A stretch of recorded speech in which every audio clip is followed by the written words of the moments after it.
A origem da capoeira é duplamente discutida. África ou Brasil?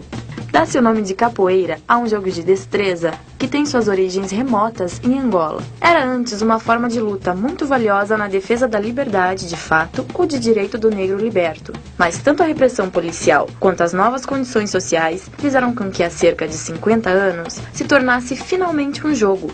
Foi durante a escravidão que o jogo de Angola começou a crescer e chegou à maioridade no Brasil. Pesquisadores, historiadores e africanistas ainda buscam respostas para a seguinte questão: a capoeira é uma invenção africana ou brasileira?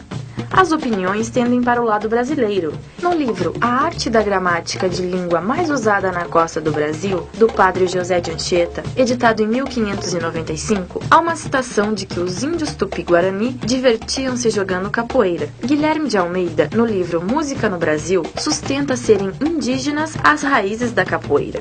Como se não bastasse, a palavra capoeira é um vocabulário tupi-guarani que significa mato ralo ou mato que foi cortado.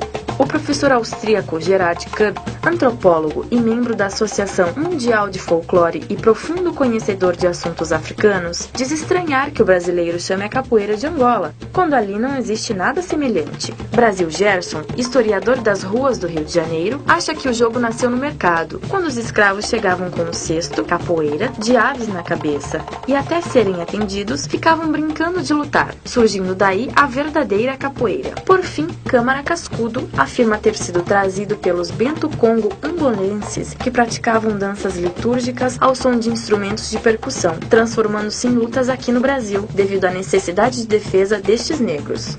Ouviu-se falar de capoeira pela primeira vez durante as invasões holandesas, em 1624, quando os escravos e índios, as duas primeiras vítimas da colonização, aproveitando-se da confusão gerada, fugiram para as matas. Os negros criaram os quilombos, entre os quais o mais famoso, Palmares, cujo líder foi Zumbi, guerreiro e estrategista invencível. Diz a lenda ter sido capoeira. Após esta época, houve um período obscuro e o renascimento do século XIX, transformando-se então num fenômeno social que tomou conta de centros urbanos como Rio de Janeiro, Salvador e Recife. As maltas de capoeiristas inquietavam os cidadãos pacatos do Rio de Janeiro e se tornaram um problema para os vice-reis.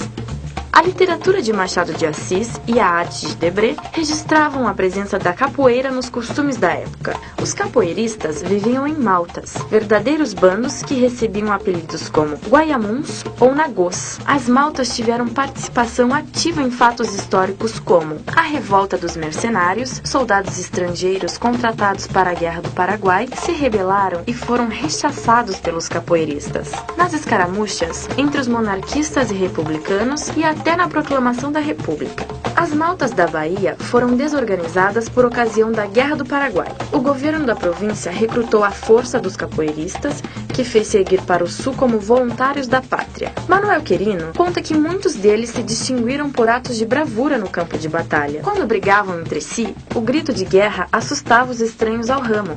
Fecha, fecha, gritavam no início de briga e ai de quem estivesse por perto. Consta que a guarda pessoal de José do Patrocínio e do próprio imperador Dom Pedro I era formada por capoeiras. Esse prestígio começou a cair com as leis abolicionistas.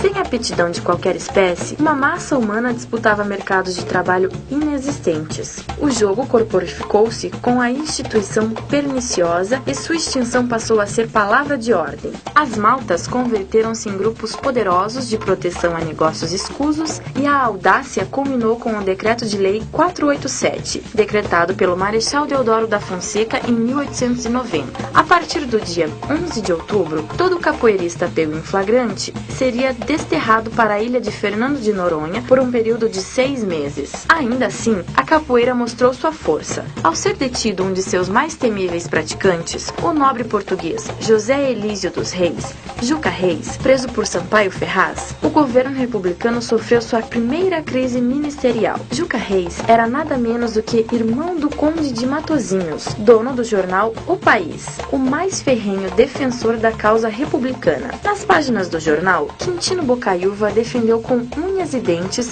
a liberdade de Juca e o governo do Marechal foi obrigado a voltar atrás. Ele acabou retornando para Portugal. A hora final chegou para as maltas do Recife, mais ou menos em 1912, coincidindo com o nascimento do Paço do Frevo, legado da capoeira.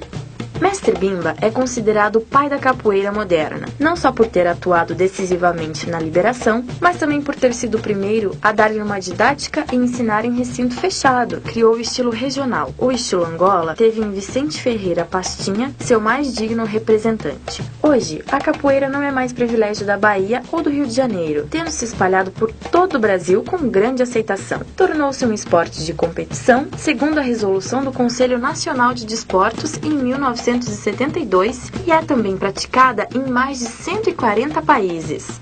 A música faz-se notar com grande influência na capoeira. Poucas são as lutas, ou muito raras, aquelas que têm suas evoluções marciais interligadas aos sons de instrumentos. A capoeira tem seu conceito de arte